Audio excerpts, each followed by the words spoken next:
So I pull in this gas station where the guy's got this trailer, and I'm like, oh, that's such a cool trailer, you know, what, you know, I'm talking to him about it. I'm like, you know what? You ever think about selling this trailer? And he's like, actually, I'm really trying to sell it. How about $500? And so I'm like, I literally like just hand him $500. I'm like, I'll take it right this second. It's mine. Here you go. Done. And the guy's like, all right, here you go. Here's the trailer. And then I'm like, oh man, how am I gonna get this trailer? Oh wait, that's that little trailer that I've seen photos of. Exactly.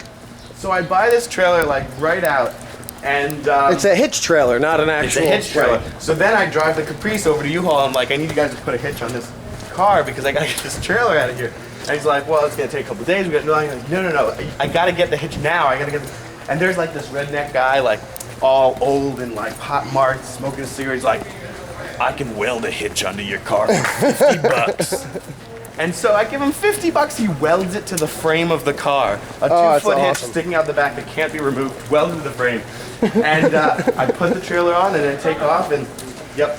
And so I end up, you know, selling things up in New York, and I drive cross country in this thing for the whole summer. And I'm gone for like 2 or 3 months driving. So I went to California, and then I came back, and on the loop back I ended in New Orleans, and I just was like, you know what, I just really love it here, I'm gonna stay here. So I stayed here in New Orleans, and parked the trailer here and got a place down on Decatur, and I got a job doing construction with someone who I knew who needed some help fixing up stuff, and so I worked construction while I was down here. And then the hurricane happened, and you know, we evacuated. We took the trailer and we stayed in the trailer. So you were here when Katrina happened? Well, we evacuated, but yeah. But I mean, at the time, you knew it was coming. You got the hell out of Dodge. Yeah, got the hell out of town. Yeah, so like the apartment was fine because I was here in the French Quarter, but the neighbor who lived there, because nobody knew how long it was going to be. So we're like, oh, we're not going to take the cat. Can you just keep an eye on our cat? And he's like, yeah, sure, whatever. So he had the key to our place, and Katrina like lasted a month, like no one could come back to the quarter, and it was crazy, you know. And so, how high was the water here? Do you know? The French Quarter didn't get flooded. All right.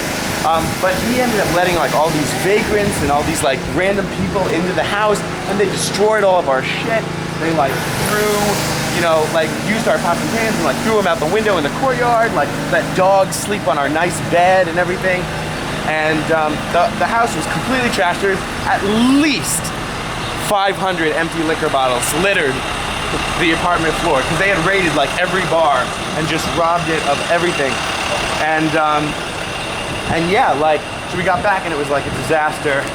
I found like a big like case of like crumbled up $1 bills, and I'm like, what the hell is this? And we figured out it was from like a stripper, and there was like a handgun like on our table and all this stuff. It was crazy. But anyway, after that, we still had the trailer, and there was nowhere to eat here in New Orleans because everything was like closed and stuff.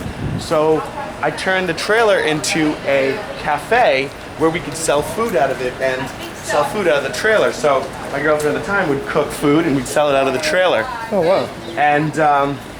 And then, you know, a little bit after. Not a boy anymore, I guess he's oh, 17. Yeah, because he I guess they're closed. So let's go over to Portugal and see if they're open. They'll be open, but there might be a line. So anyway, so we, you know, sold food out of there, and we were written up in all the papers and everything, and it was awesome for a while. And then once, you know, the next year rolled around, you know, we needed permits and everything if we wanted to keep it, so we just shut it down. But yeah, this way. So you're a local hero in 2 cities now. Yeah, so it was pretty cool. But yeah, like after the storm, I did more construction work, and but I learned a lot from the guy for doing construction for so long with him, because he owned his own little contracting company, and he was really wealthy, and he had like any tool you can think of, like any power tool. He had drills that bent into angles to get it all over. He had like crazy power tools, and if he didn't have something, he'd just go out and buy it. We were like driving to Lowe's every other day to buy like a new toy. But he taught me like all sorts of stuff. He taught me how to like do roofing and masonry and electrical and drywall and framing and like all this stuff. And opening van doors without Yeah, handles. Exactly. So no, I learned a lot from that. But that, oh, that was a bug that flew in my mouth. Gross. After the storm, there was like all this stuff, and so it was mostly demolition work. So we were Right. going into these like flooded homes and doing demo and like knocking stuff down, and you know, we'd get in there and it'd smell like horrible, because there'd be like a dead animal in there, or you know, like it was so weird. A couple weird things about the demolition of the abandoned houses that were flooded was. How far there was- outside of town, by the way, are they? Just right over there. We can drive through the 9th Ward and I'll show you where they are. But there was a fish tank that was up on this thing. So like the fish tank maybe was sitting on a dresser that was up here. And so the fish tank was about this high. The water level in the house got to be about this high, about 3 or 4 inches from the top of the fish tank. And the fish were still alive because the water didn't go up in there. Oh, wow. Everything was flooded and there were these fish and this nasty, like, the water hadn't been cleaned, that's why it was nasty, but it wasn't like, so the fish were still alive in the fish tank, which was kind of crazy.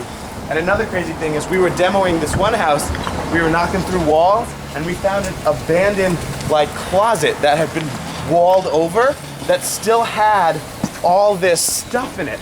Like, we bashed through the wall and we're like, whoa, there's a closet here. And there was like shaving cream from like the 50s and like all these like trinkets, you know, from like the 50s and stuff like that were preserved behind this little time capsule wall, which was pretty awesome. So what did you learn from all of that? Like, what is your takeaway? That New Orleans is a really cool place to live. I don't know. It really is. It's a really nice, it's a super small town. You know, you make friends with your local bars and you go into the same spot and you know everyone and, you know, you just kind of hang out and you're like, oh, and everything's so cheap. Like, you know, drinks are $2. And, you know, it's just a cool place to live. And it's beautiful. It gets hot in the summer, but, you know, you get used to it. It's not really like, it's not New York hot. It's like a different kind of hot. So it's not like when you think like New York, like heat and like gross, like it's not like that. It's hot, but it's different. So let's go down to Port of Call. All right.